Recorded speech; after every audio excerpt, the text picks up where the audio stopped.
5, 4, 3, 2, 1.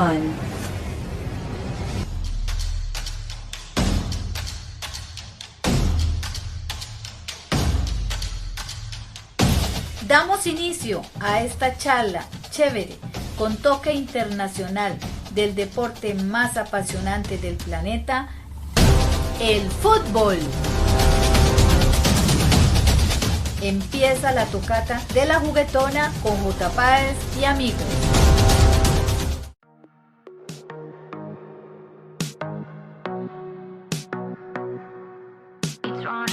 ¿Qué tal todos mis amigos? Buenos días, buenas tardes, buenas noches. Esto es la tocata de la juguetona. Les habla J. Páez, otra edición más de este gran podcast que hablamos aquí la familia, un grupo familia de amigos que nos encanta compartir, hablando de una manera fresca, descomplicada, chévere, de lo que más nos apasiona del fútbol, así como también hemos hablado de otros deportes, pero lo hacemos con toda la pasión, con todo el entusiasmo y con toda la gracia, y que estamos reunidos todos acá y compartir en este momento de buena temática, de anécdotas, de todo lo que nos encanta de este maravilloso deporte. Que nos escuchan la tocata de la juguetona a través de las redes sociales, en el canal de YouTube de Fútbol Rock City. Estamos en Facebook, FRC Fútbol Rock City. Nos escuchan a través de la aplicación de la emisora NDM Radio Chile los días viernes. Antes de entrar en tema, vamos a saludar a la familia Tocata. Nos vamos al corazón de Sudamérica, desde Bolivia, con el catedrático Luis Enrique. El catedrático del fútbol, Luis Enrique Páez. Hola J. Páez, hola profeta, qué gusto volvernos a ver. Realmente la ausencia genera una gran ansiedad, y esa ansiedad de poder volver a compartir con ustedes y con los que nos escuchan. Un saludo a todos los que destinan un tiempo para escuchar este podcast, para que podamos compartir muchas vivencias del fútbol aquí. Creo que no se trata de quién conozca más, sino de recordar, de disfrutar esos momentos, de divertirnos, y la verdad es que es un lujo estar con ustedes dos y con todos los que nos escuchan. Bienvenidos todos, esperemos que esta familia siga creciendo, que sea bastante promiscua o prolífica, no sé qué término utilizar, pero que así sea. Prolífica. El promiscuo es J. Páez. Suena bonito. Adecuado. Gracias, querido catedrático. Como lo dijo él, la invitación a todos que quieran ser parte de la familia, que nos integremos y hablar con una taza de café o con un buen traguito, buena charla de fútbol. Nos vamos para la lejana Chile con el rockero, con Elías Plaza. Elías Plaza desde la lejana Chile. ¿Qué tal J. Páez? ¿Qué tal Kiki? Un abrazo fraterno para ustedes. En el backstage del programa conversábamos de que no habíamos, o yo por lo menos no había tenido la posibilidad de haber compartido con ustedes los últimos podcasts, y la verdad las cosas, o haber compartido con como en patosa, ¿no? Porque el último sí estuve con J. Páez, pero hace rato que no estábamos los tres reunidos, y en realidad se echa de menos el estar con ustedes. Así que les mando un abrazo fraterno, por supuesto que la bienvenida a cada uno de los que están al otro lado de un ordenador, de un celular, o a través de la radio escuchando la tocata de la juguetona, en donde voy a partir, si me das 30 segundos, con una fe de ratas que en el anterior podcast yo dije el patín en línea, en carrera, no era un deporte olímpico. En realidad es reconocido por el COI, por el Comité Olímpico Internacional, pero que no está inmerso en los Juegos Olímpicos. Lo que ha hecho el COI significativamente respecto al patín carrera, ha insertado esta disciplina deportiva en los Juegos Olímpicos de la Juventud. Y de ahí es más, han faltado algunos votos. Me parece mucho que para París 2024 está el patín en línea. Así que nada, yo cometí el error de decir que no era un deporte olímpico. En realidad sí lo es, pero que no estaba en los Juegos Olímpicos como disciplina deportiva. Así que dicho esto, que también nos quedamos ahí con la duda, ¿estaba en Santiago 23? Sí, estaba. Y estaba el sábado y el domingo, en donde ocurrieron varias situaciones importantes. Hay un brasileño empujó a un chileno, el chileno se quedó por 54 milésimas, se quedó con la medalla de oro en el meta contra meta, y sacó tercer lugar Emanuel Silva en los 500 metros en esta velocidad pura y absoluta arriba de un patín en línea. Bueno, ya he reconocido eso porque hablaba que en patín en línea Colombia es potencia. Sí, Colombia es potencia mundial, es la potencia del orbe, si no es que le vaya bien alguna vez, no, siempre le va bien porque es la potencia del mundo.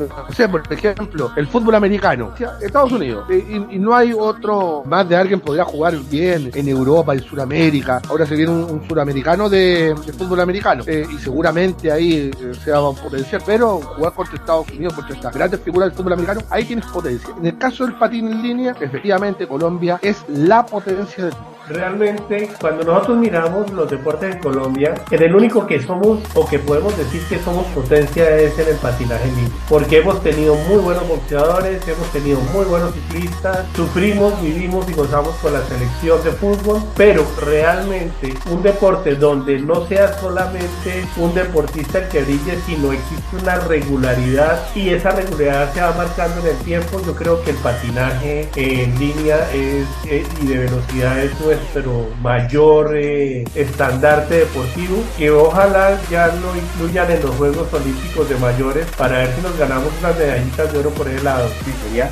lo que le faltaría de verdad para Colombia, que agregaran ese deporte dentro de las actividades olímpicas en París, como lo hicieron con el BMX, donde Colombia prácticamente reina, pues mientras Mariana Pajón siga participando, y que bueno, por eso también compartir aparte del fútbol de los demás deportes y de esa manera.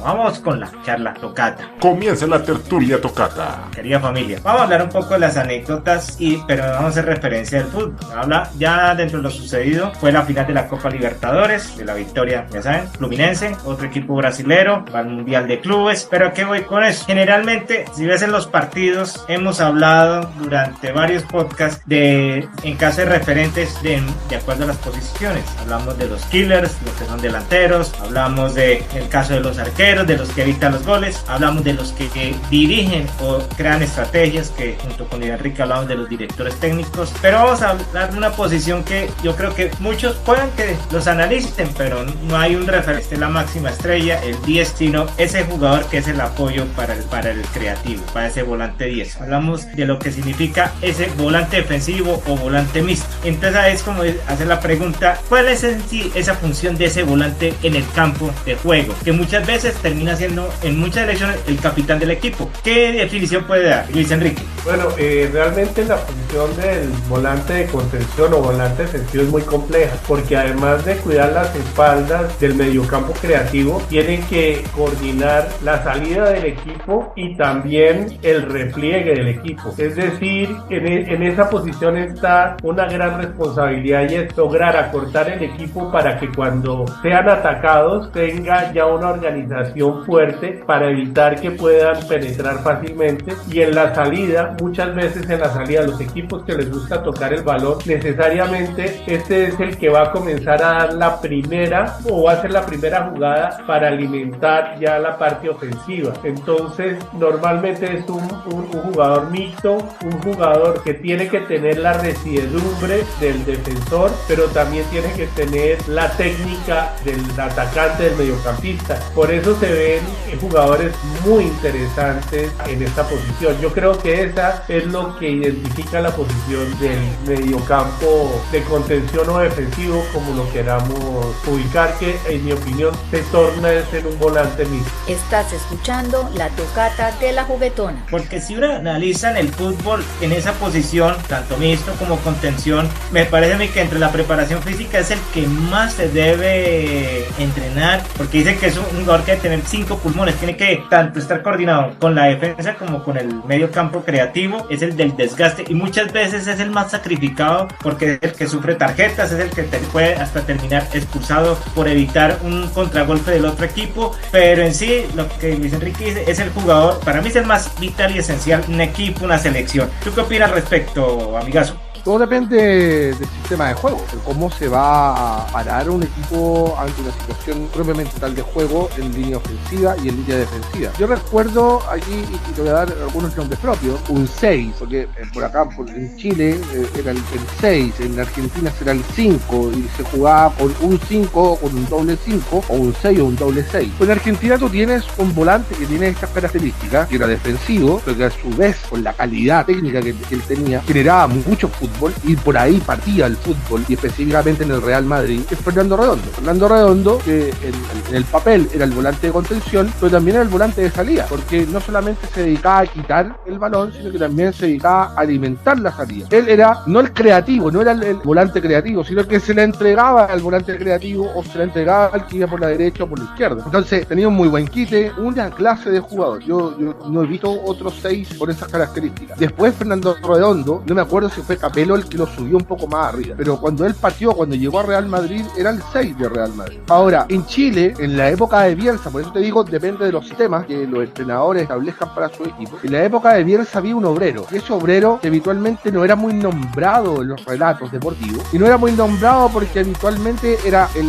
que iba a cubrir los espacios, y ese 6, porque jugaba como volante de contención, no solamente contenía el avance en el mediocampo de la línea ofensiva del equipo rival, sino que también suplía los espacios, era la cobertura de los jugadores que iban en demanda desde la línea defensiva hacia la ofensiva. Por ejemplo, los carrileros, si saltaba el carrilero por la derecha, para allá iba este jugador y se ubicaba en esa posición. Si saltaba el carrilero por la izquierda, para allá iba este jugador y se ubicaba en esa posición. Correctamente tú lo dices, J. Páez, que es el jugador más sacrificado, que incluso el 7 pulmones, el que tiene que llegar a todos lados, el que tiene que hacer estas coberturas. Por eso que es un jugador muy físico, muy bien trabajado desde el punto de vista de la preparación física. Y hablo de Carlos Carmona. Carlos Carmona es un tremendo jugador que seguramente después todo este trajín le trajo, pues primero rédito económico, porque el fútbol europeo se fijó en él, lo llevaron para allá, etcétera, etcétera. Bueno, también le trajo rédito económico, pero también Carlos Carmona en algún momento seguramente se cansó, pues ya no era el Carlos Carmona que veíamos en el estadio, cómo corría de un lado a otro. Y reitero, muy pocas veces nombrado por los relatores, pero quienes estábamos en el estadio podíamos dar fe de que Carlos Carmona se había mandado un tremendo partidazo. Y tú dices, pero ¿cómo dicen estos compadres que es un tremendo partidazo si nadie lo nombró? Correcto, pero el partido es un jugador, en este caso Barcelona, un jugador estratégico. En la actual selección chilena, ¿quién es ese jugador? Eric Pulgar, lento. Muy buen jugador, de muy buena pegada, tiene sabiduría para poder administrar el balón, pero es lento. ¿Quién podría suplir esa posición? Gary Medel. Pero Gary Medel a esta altura del partido ya le queda poca gasolina en el cuerpo como para poder hacer lo que hacía antes Gary Medel o Carlos Carmona. Eso es lo que voy, eso antes, porque ese mediocampo en esa posición, el que era perdón la expresión, el destructivo, como se puede decir, en esa posición que quitaba balones, el que mandaba, era Gary Medel, junto con, para mí, uno de los mejores en esa posición de sacrificio, de ida y vuelta y de quitar, que es Arturo Vidal. Sí, tienes razón, pero Arturo Vidal tiene otras características, porque dentro de los equipos, y especialmente en los equipos de Claudio Borghi, después recuerda que Vidal con Bielsa, agua con aceite, Vidal con Bielsa no se pasa. Después vino Claudio Borghi, que lo había tenido en Colo-Colo, y lo deja a Arturo Vidal que juegue libre.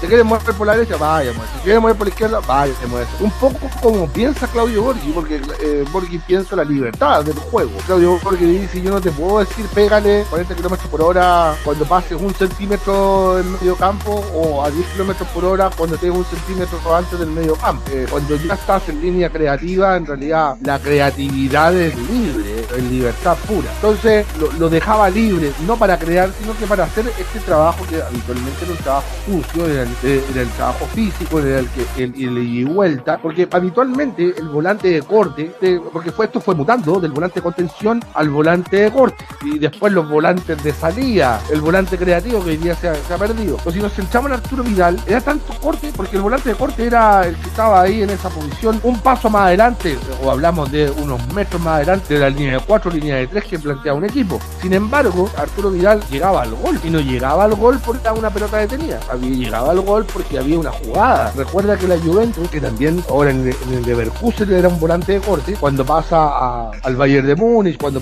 está en la Juventus, efectivamente ahí ya tiene otras características, juega bastante para destruir la salida. Arturo Vidal lo colocan más adelante para destruir la salida del equipo rival, que es lo que habitualmente se le conoce como el pressing alto. Recuerden uno de los goles, de los 7 goles a México, uno de los goles es Arturo Vidal apretando ahí en el costado izquierdo, o en el sector izquierdo en realidad, entre Vidal, no recuerdo qué otro nombre, y Alexis Sánchez. Entre esos tres apretaron la salida mexicana, y un poco así era lo que jugaba Arturo Vidal, pero hoy día Arturo Vidal ya no está, o sea, claro, a lo mejor tiempo, o el primero o el segundo tiempo, pero ya no está para los 90 minutos para que haga todo ese ataque. Y ahí tienes un volante de contención que mutó a otras funciones. Continuamos con esta charla chévere en la tocata de la juguetona. Sí, es que es claro, de acuerdo al esquema, a la estrategia, como plantea el técnico, pues ese volante, pero en lo que se puede decir, siempre tiene que estar ahí en cualquier esquema, sea 4-4-2, sea 4-1-3-2-1 o 4-4-1-1, sean con uno, en ese caso sería lo ideal para un equipo dependiente, el equipo contrario, pues ponen un jugador defensivo y un volante mixto, un jugador que se queda en la parte del medio campo a evitar el contragolpe, pero un volante mixto que sea el apoyo más adelantado para, en este caso, también apoyar a los volantes creativos, que dentro de mi punto de vista es la función más principal, del más desgaste. Y yo le daría la pregunta, entonces, ¿cuáles serían para usted los más volantes así de características más recordados? Hay muchos que son más completos y otros que son puramente de corte defensivo. Para Luis Enrique, ¿cuáles son los que más recuerda o aún ve y admira? Bueno, es que hay que hacer historia, y algo que decía el profeta es muy cierto, y es que tenemos que mirar el planteamiento del técnico. Nosotros tuvimos un técnico en Colombia hace muchos años que era el doctor Gabriel Ochoa Uribe. El doctor Gabriel Ochoa Uribe, él basaba su planteamiento en un mediocampo supremamente fuerte en el tema defensivo, y parecía más bien eso sacado de una película, El coleccionista de huesos, porque teníamos a un Morales, a un Pimentel no estuve en esa época, pero también del mismo perfil, o a un Pecoso Castro, que la verdad era que ellos iban a romper piernas. El fútbol no eran jugadores dotados técnicamente, no tenían esa capacidad de hacer la transición al ataque, y solamente se limitaban a romper lo que viniera. Y es así que creo que Pimentel es el jugador colombiano que más rojas ha tenido en la historia del fútbol colombiano, si mal no estoy. Entonces eso nos demuestra el planteamiento.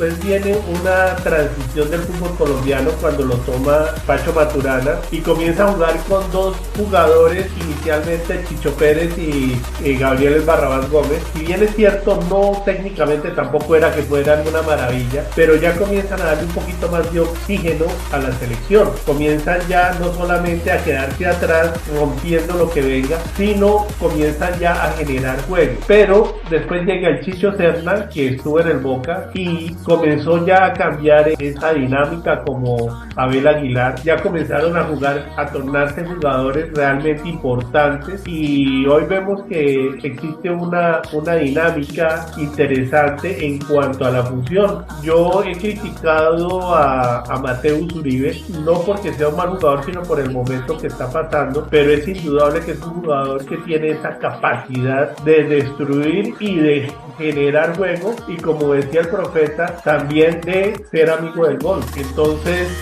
como Vidal. Entonces es un jugador que está bien dotado, le falta mayor ritmo, le falta mayor competencia, está en un fútbol que no es competitivo, pero es un excelente jugador. En Bolivia hay un jugador que a mí tal vez si me preguntaran cuál es el jugador boliviano que más recuerdo, el jugador boliviano considero que ha marcado historia, y que curiosamente no era boliviano sino nacionalizado en Bolivia, paraguayo, que era Luis el Macho Cristaldo. Cristaldo fue un jugador importantísimo en la selección que clasificó al Mundial, era una figura determinante, y en ese periodo que creo que ha sido el más importante de la selección boliviana en su historia, Cristaldo fue tal vez la figura central, porque no tenía 5 sino tenía 20 pulmones, echaba el equipo a cuestas. Y hablar de Colombia, el de Leonel Álvarez. Leonel Álvarez era un jugador que sentía el partido, que vivía el partido, que amaba su camiseta, llamaba al pibe porque miraba mal al pibe, y el que lo miraba mal llevaba. Y es así como, por ejemplo, en el Mundial del 90, cuando jugamos contra Alemania, en el primer tiempo el pibe lo golpean mucho. Al fin despierta a Leonel y Leonel hace una barrida que se llevó al jugador, pero lo dejó en Frankfurt. Eso lo mandó en línea directa de Italia a Frankfurt, de Milán a Frankfurt. Y es de esos jugadores que le meten temperamento. Son jugadores que tienden a desequilibrar los partidos. Hay un comentario que hizo Tino Asprilla con respecto al 5-0 que logramos, el histórico 5-0 en el Monumental de Núñez, en la jugada del gol de Rincón. Es el tercer gol que le mete Colombia a Argentina, y cuando entrevistan al Tino dice que todos quedaron asombrados porque de pronto se entusiasmó tanto Leonel que se creyó al pibe Valderrama, porque fue el que transportó el balón, hizo el centro para que la asistencia para que Rincón lo metiera. Entonces hay jugadores desequilibrantes. A Leonel le demos la Copa Libertadores de América del 89 en la fase de penaltis. También escuché una entrevista que le hicieron a Leonel y en la que él pedía que ojalá metieran el gol antes, que a él no le tocara, y le tocó patearlo, con la fortuna de que fue el que definió ese partido y trajo la primera Copa Libertadores de América para Colombia. Entonces hay jugadores que marcan historia. Yo donde tengo problemas es en Brasil. En Brasil las grandes selecciones no tienen un volante de contención definido, porque todos tienen una vocación ofensiva muy fuerte, y nos miramos a la magia del 70, para no hablar de Didi, que Didi fue un volante de contención pero tampoco lo era. Pero hablando del 70, los de contención eran Gerson y Clodoaldo, y en sus equipos jugaban era de volantes creadores, entonces no tenían nada que hacer. Y tan es así que vemos en el último gol mete Carlos Alberto a Italia, que la recuperación la hace Clodoaldo, hace una jugada de luz, la hace atrás en su cancha, en que deja a 5 italianos minusválidos porque le rompe totalmente la cintura, y ahí nace la jugada para que la tome Rivelino, la cruza Pelé, y Pelé, ahí como quien la cosa no quiere y si quiere, le hace ese centro maravilloso a Carlos Alberto, que termina siendo el 4-0 con el que Brasil se titula campeón mundial. Una selección que a mí me apasiona y ustedes ya lo saben, que es la del 82. También tenía dos volantes de contención que ellos no entendían que era ser volante de contención. Uno, Paulo Roberto Falcao, que Falcao jugaba en la Roma, era adelante creando, y Toninho Cerezo, que jugaba en el Mineiro y también era un volante más ofensivo que defensivo. Y eso se vio en el Mundial del 82, en donde una de las grandes deficiencias de Brasil fue la recuperación del balón. Y si nos vamos a selecciones en donde existe una fortaleza defensiva en el medio, pues uno no puede dejar pasar a Inglaterra. Cuando hablamos de un Frank Lampard, que me encanta, es un jugador que llevó al Chelsea a sus mejores épocas, es decir, no lo dudaría nunca. También está Gerrard, el símbolo del Liverpool, y en Alemania, pues además de Toni Kroos, tenemos a uno que jugó tanto de mediocampo de contención como líbero, que fue el grandiosísimo jugador Lothar Matthäus. Era espectacular. Ese es uno de los jugadores Un abrazo a ti. Para mí el más la historia, y que cualquier técnico en cualquier época lo quisiera tener. Y ya para ir cerrando ese ciclo de jugadores mediocampistas, pues Holanda ha tenido muy buenos, Neskens, ha tenido a Rijkaard, que también a David, muy buenos, y se me olvidaba un alemán que también me encantaba y que definía partidos, Paul Breitner, un volante de contención, pero que marcó muchos goles, y sobre todo goles que definieron mundiales como el del 74. Entonces esa posición es muy atractiva. Pienso que, volviendo atrás, Bolivia, el mejor jugador que ha tenido no ha sido un delantero, no ha sido un portero, ha sido un volante de contención como el Macho Cristaldo. Colombia, pienso que todavía le falta tener un jugador diferente. Colombia no tiene todavía ese gran volante de contención. Pienso que el que más se ha acercado es Leonel Álvarez, con la selección que tuvo, y Abel Aguilar, que hacían una muy buena pareja, pero considero que todavía a Colombia le falta tener un volante de contención de mayor jerarquía. En su momento, si Mateus Uribe fuera más competitivo, creo que sería ese volante de contención. No quiero con esto minimizar lo que hizo el Chicho Serna, que no solo en Colombia marcó historia, sino en el Boca y en el Boca de Bianchi, pero creo que tenemos jugadores Latinoamérica que han marcado historia, y en Europa como volantes de contención. Desafortunadamente realmente son los que menos se ven en el campo, aunque son los que más juegan y que no tienen el reconocimiento. Hoy en día el fútbol boliviano no tiene nada en el medio campo y eso se puede observar en los partidos que ha jugado en estas eliminatorias.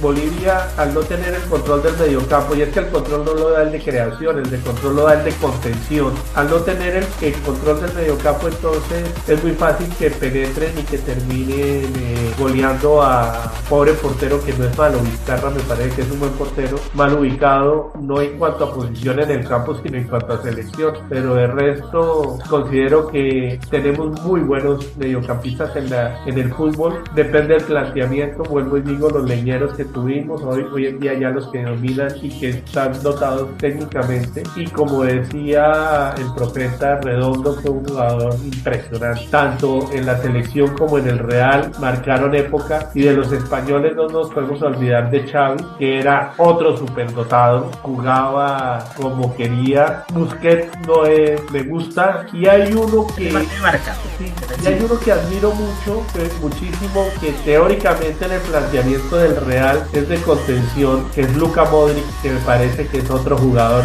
fuera de serie. Lo veo que recupera, que ataca. No sé realmente cuál es la posición de Luka Modric, pero lo que sí ahí tiene el polifuncional. es Luka Modric, total, desde mi punto de vista, es polifuncional. En la selección de Croacia, y son dos jugadores de las mismas características de que jugaron la final 2018. Luka Modric, que también es polifuncional, como Iván Rakitic. Rakitic es el otro que también es retrasado y es un jugadorazo. Hoy día, por ejemplo, en el Real Madrid, Tchouaméni podría ser potencialmente el volante de contención. ¿Valverde? Valverde es Valverde más carrilero, más volante, podría ser un mixto, pero también tienes ahí polifuncional. El que es polifuncional por obligación, pero que en realidad es de contención, es Eduardo Camavinga en el Real Madrid. Que lo tiene de lateral.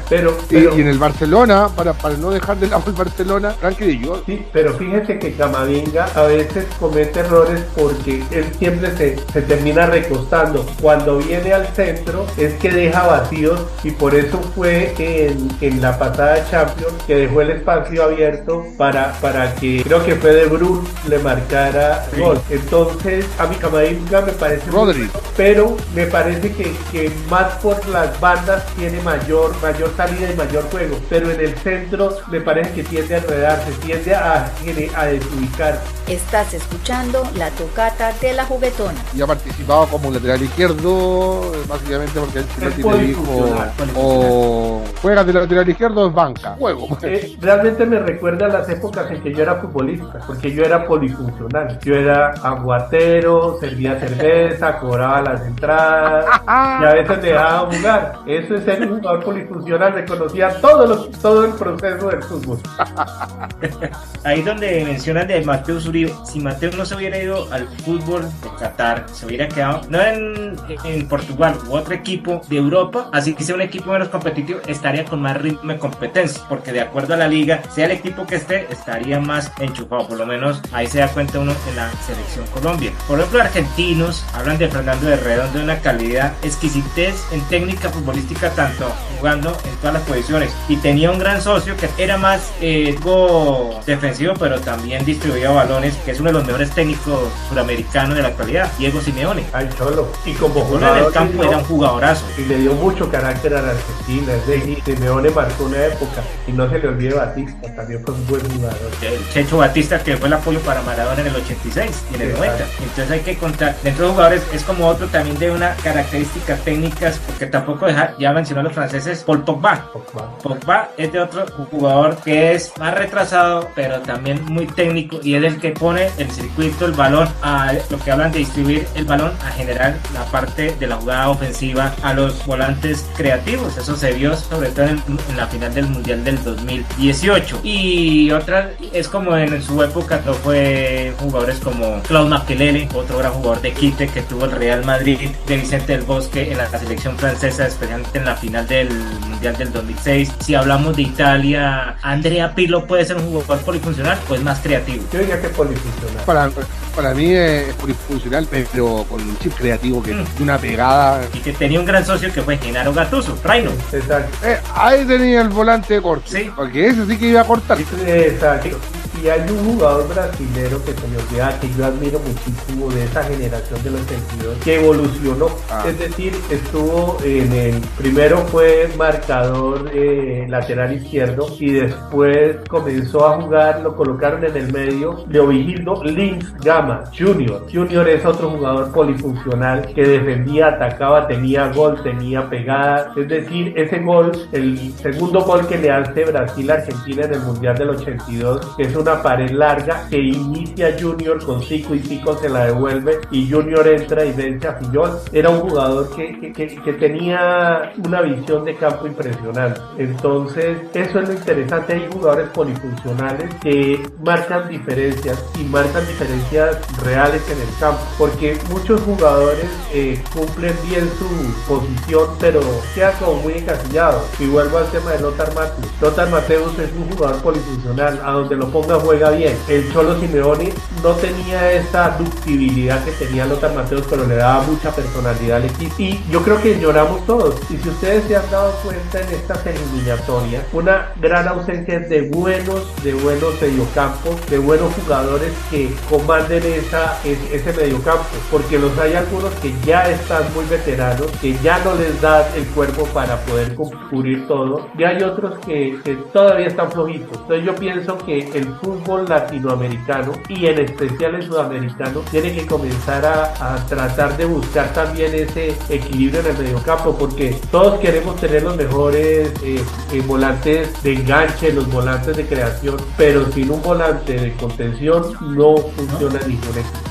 Parte de la naranja mecánica, de una de las naranjas mecánicas, Fran Rijkaard, del que yo recuerdo haberlos visto jugar. Recuerden que mi historia con el Mundial del 78 fue cuestionarme por qué Pasarela se llamaba Pasarela, pero de ahí no me acuerdo mucho sí me acuerdo de haber visto jugar a Fran Rijkaard, tremendo jugador en el medio campo, que en realidad muy hábil para encontrar los espacios que dejaban sus jugadores, que es un poco lo que hoy día hablamos de la cobertura. Va hacia un lado, vio que salta un compañero, un carrilero, el carrilero por la derecha, y ahí estaba Fran Rijkaard cubriéndole la espalda permanentemente. De esos volantes de contención me recuerdo, y uno que se lo está pasando colado, que desde mi punto de vista marca una etapa muy importante, especialmente en el Real Madrid, no así en Brasil, en este Brasil actual, que es Casemiro. Casemiro era un volante, es el volante de contención por naturaleza propia de él, porque el brasileño no es muy mandado a hacer para poder marcar.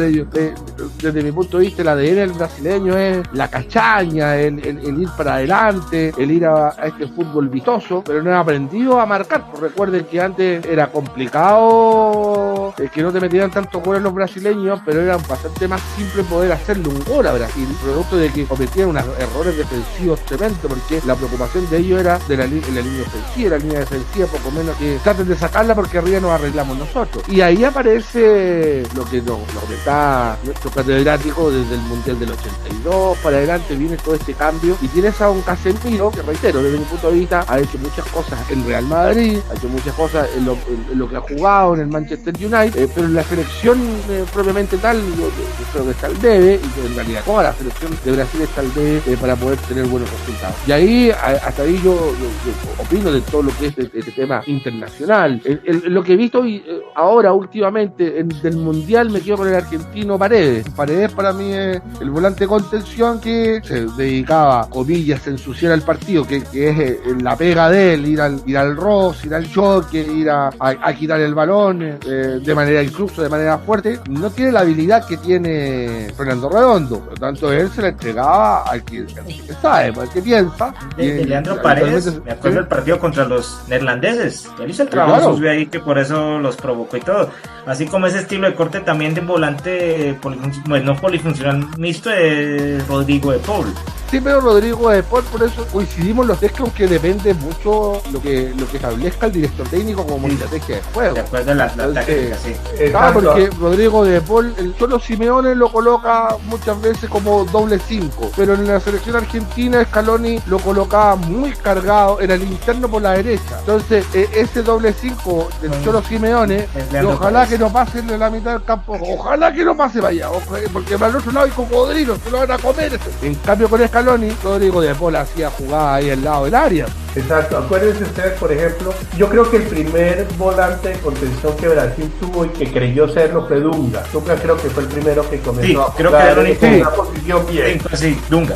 Y hablando de planteamientos, yo no sé si ustedes se acuerdan de un partido Argentina-Perú en donde pusieron el volante de contención que marcaba a Maradona era Reina. Y Yo no me era, acuerdo, pero sí me acuerdo del nombre. era más metido y más pegado a Maradona que Hilo Dental. Ese hombre mejor dicho, no lo dejó un minuto libre. Y a pesar de eso, Maradona brilló mucho. Pero, ¿qué sucede? El planteamiento del técnico es también el que hace ver cómo el equipo se va a conformar. Por eso, yo creo que Brasil, ahora con la llegada de Ancelotti, el mediocampo va a recibir una transformación. Y ahí sí vamos a ver a un Casemiro jugando en su posición natural, porque con lo conoce Ancelotti, han jugado juntos. Entonces pienso que ya Ancelotti, él construye los equipos a partir del medio campo, y eso me parece a mí que va a ser muy interesante. Y de pronto el Brasil que vamos a ver en el momento en que él lo tome, no va a ser ese Brasil tan vistoso, sino va a ser un Brasil mucho más práctico, pero con un cerrojo en la mitad que le va a dar mayor tranquilidad, que es el gran problema que ha tenido el fútbol brasileño a lo largo de su historia, y que fue lo que quiso hacer Dunga como técnico, pero no tuvo los jugadores para hacerlo. Continuamos con esta charla chévere en la tocata de la juguetona. Oye, ese ejemplo que tú dabas de Reina marcando a Maradona, ¿no será como una marca de sope en vez de ser el volante de contención? Lo puso, no me acuerdo quién era el técnico peruano, pero sacrificó un volante para que lo persiguiera por toda la cancha. Es decir, fue un falso jugador de posición, porque si Maradona iba al baño, el hombre se le iba detrás. Él no lo descuidó un segundo, y fue el volante de contención el que sacrificó. Bueno, jugó, realmente Perú en ese entonces jugó casi con un 4-4-1 y sacrificar, y es de ese 4-4-1 o 4-4-2, perdón, por el que al que le puso una función específica fue a Reina. Enrique me hizo acordar, no sé, hay cierta, de acuerdo a lo que dijo de Eduardo Pimentel, que era el jugador que más han expulsado, me parece que hay otro que también tiene la misma cantidad que Gerardo Bedoya, que también empezó de defensa, terminó contención, era un salvaje para jugar, que él jugó en el Racing de Avellaneda, estuvo en la selección, en el Deportivo Cali, pero era un jugador que era, como le decían otros, patadura.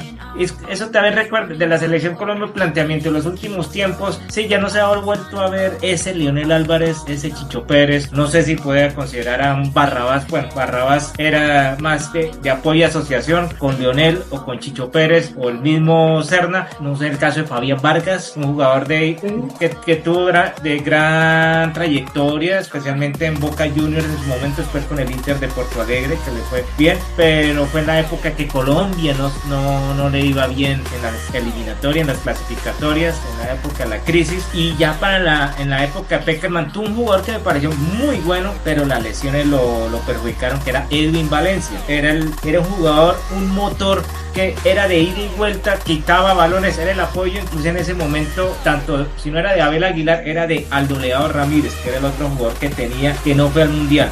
Y al final de todo, por las lesiones, el titular se quedó, fue La Roca Sánchez, que a mí era bueno, pero no me convencía mucho. Pero fue un jugador útil. Sí, y después no volvió a surgir ese 5 de contención, ese que cuida las espaldas a James Rodríguez o a un jugador como Juan Guillermo Cuadrado. Ahorita ha estado Jefferson Lerma, estuvo en el partido de Ecuador, Wilmar Barrios, que no le fue bien. Castaño, que jugó contra Ecuador, me pareció que hizo un buen partido, pero salió por lesión. Colombia sí le falta un 5, me parece que a Colombia sí que le falta ese jugador 5, le falta mucho. Mateo Zuribe estuviera en una liga más competitiva, podría haber sido ese líder, pero no está en un buen nivel. Y eso que recordando de uruguayos, creo que el Uruguay no se ha caracterizado por tener un medio campo prodigioso, sino casi todo era un equipo de fuerza y contragolpe. No sé qué dice, hermanazo. No, los uruguayos son todos buenos para las patadas, así que los 11 jugadores son volantes de contención. Todos, sí, son todos casi jugadores 5, oiga. No, en realidad ahí, ¿sabes lo que nos gusta del fútbol uruguayo? Que todos son colaboradores. Se equivoca uno y van todos a colaborar. No lo veo en otras selecciones de nuestro continente, como que si pasa algo por el costado izquierdo, se lo arreglan los del costado izquierdo. Si pasa algo se lo arreglan por los de allá. Mientras no pase nada por aquí, está todo bien. Sin embargo, desde, no sé, una concepción futbolística del uruguayo, y no solamente en este periodo exitoso que tuvo el maestro Tavares. Recuerda que lo más grande que hizo es llegar a ser semifinalista del mundial y sacar 4 lugares. Entonces, un trabajo exitoso. Pero siempre yo los vi así antes del maestro Tavares, igual los veía que iban a luchar, todo. Yo me acuerdo un volante, un 6, que en realidad yo le llamaban 5, de apellido Rodríguez, que jugaba, no recuerdo si jugaba en Peñarol, Nacional, por ahí, en uno de esos dos equipos, y desde los años 80, y después Rodríguez aparecía. Yo creo que estos compadres los uruguayos son los creadores del polifuncionalismo de los volantes, porque era el que estaba quitando ahí y de repente lo veía allá sacando un centro. Entonces, dentro del poco bagaje de fútbol que yo tenía en esos tiempos, yo no sabía si estábamos, porque se hablaba mucho, mi papá me habló mucho de la naranja mecánica, que estos fulanos, los 10 jugadores del campo, de repente el delantero estaba jugando allá, el que estaba allá estaba jugando adelante. Entonces todos más o menos, a lo mejor esta era la celeste mecánica, porque como te digo, estos jugadores son bien colaboradores y tienen un ordenamiento y una estructura de juego que va independiente de la estrategia del entrenador. Tienen un ordenamiento casi cerebral, porque todos más o menos piensan lo mismo, y todos reman por el mismo lado. O sea, ¿sabes lo que encuentro del fútbol y del futbolista uruguayo? Cuando defiende su selección, defiende los colores, no defiende el nombre propio, y ahí está, desde mi punto de vista, el debe del resto de la selección. No, mire, Uruguay, lo citas. A mí Uruguay es una selección que siempre me ha gustado. En Colombia les decimos son cabilleros, es decir, lo que es con uno es con todos. Y así son los uruguayos, pues me imagino que tener una corteja, una polola en Uruguay es un problema porque uno se mete con todo el barrio. Entonces eso no es muy agradable que digamos. Pero lo cierto es que esa solidaridad en el campo es manifiesta. Anotaste algo que yo considero que es importante en el fútbol y que a veces a nosotros nos duele, y es ese amor por la camiseta y no tanto pecho frío como en algunas ocasiones se ven. Yo veo, hay selecciones que no las veo nunca entregadas. Uruguay es la que nunca se entrega, pelea hasta el último minuto, puede llevar un marcador como la goleada que le metió Dinamarca, y uno veía a Francescoli, veía a todos corriendo, buscándola, peleándola como si pudieran ganar el partido, como si estuvieran para ganarlo. Otros que también, con salvadas excepciones, también son muy combativos, son los argentinos. En cambio, yo ya mirando, el fútbol colombiano tiene mucho de ser pecho frío. Hay veces que el equipo se le acaba la combatividad, lo que tú mencionas, le robaron el balón y que lo agarre el otro. A mí, ¿por qué? Ese no es mi problema. Y eso sucede también mucho en el fútbol sudamericano. Pienso que cuando se logra esa unión, hay selecciones que funcionan muy bien, pero por periodos. Pero por cultura futbolística, creo que el Uruguay, en la época que lo queramos colocar, siempre ha jugado de la misma manera, y siempre los 11 jugadores, suplentes, titulares, los que jueguen, se han identificado con esa forma de ver el fútbol. Y eso es lo que los hace grandes, porque si ustedes ven el fútbol uruguayo, bicampeón mundial, pese a que ya hace muchos años, pero es una selección que siempre está ahí. Eso es ese pulga que tiene detrás de la oreja, que siempre está molestando, que tiene épocas en donde llegan más lejos que otras, pero es una selección que siempre está presente, siempre está disputando los grandes campeonatos. Entonces comparto totalmente. Uruguay, a mi parecer, es la selección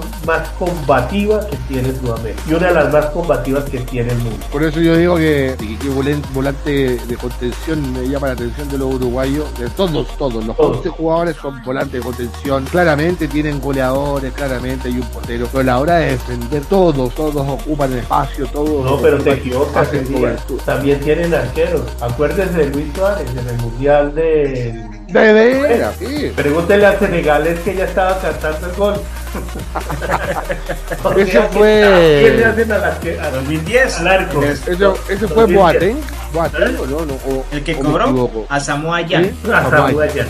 Es decir, que allá, si hay que ser arqueros, los somos. Siempre no lo hizo en el Mundial 78. También. Con palo. También sacó contra Polonia Y no lo expulsaron. y no lo expulsaron. Y en ese tiempo no se expulsaba por eso. No, y es que el árbitro miraba al palco y veía a mi general Vidal y decía, no, mejor me quedo aquí quietito. Por eso te digo que en ese tiempo no se expulsaba por No eso. se expulsaron. Sobre todo los argentinos, diga. No se podían tocar. Claro, venía un argentino y le colocaba una patada en la cabeza a otro y no pasó nada. Fue el balón. No, hay que premiarlo por solidario.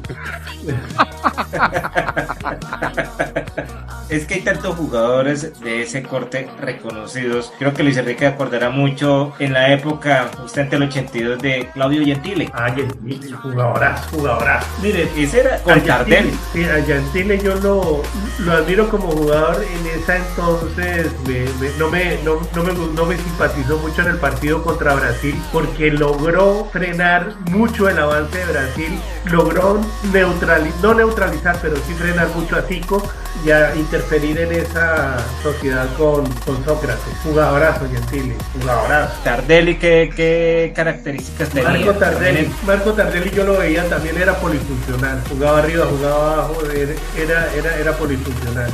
Que eran jugadores de admirar. Exacto, como cuando uno está en luna de miel, juega arriba, juega abajo, juega a los lados, y igual jugaba Tardelli. Sí. Ay, eso es lo bueno de un tema tan amplio, que tenemos tanto material y eso es lo que encanta a la gente. Por eso invitarlos que hagan sus comentarios, sus peticiones sobre un tema, sobre alguna anécdota. Los invito a todos ustedes.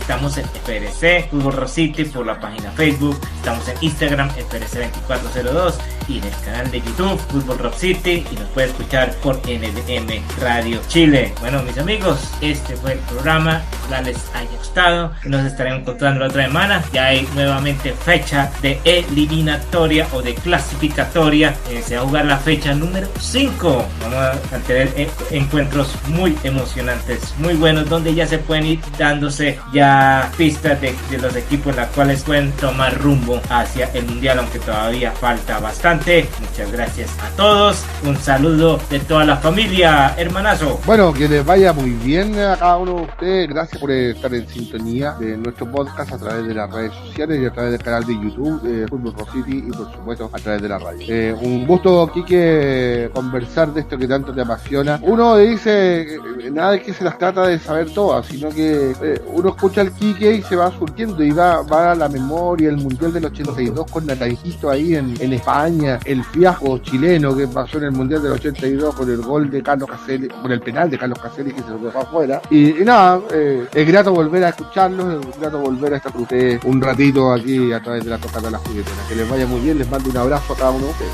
Hermanazo, un gran saludo para ti, para toda la gente linda de Chile. Y bueno, y nos vamos para Bolivia. Saludos, catedrático. Bueno, ha sido un gusto, de verdad, que encontrarme con ustedes es un bálsamo. Lo disfruto a morir, y a todos los que nos ven o que nos escuchan, perdón, un consejito: pórtense bien, porque si se van a portar mal, por favor llámenme. Muchas gracias. Inviten. Pero no sean pesados, inviten. No será así, diga.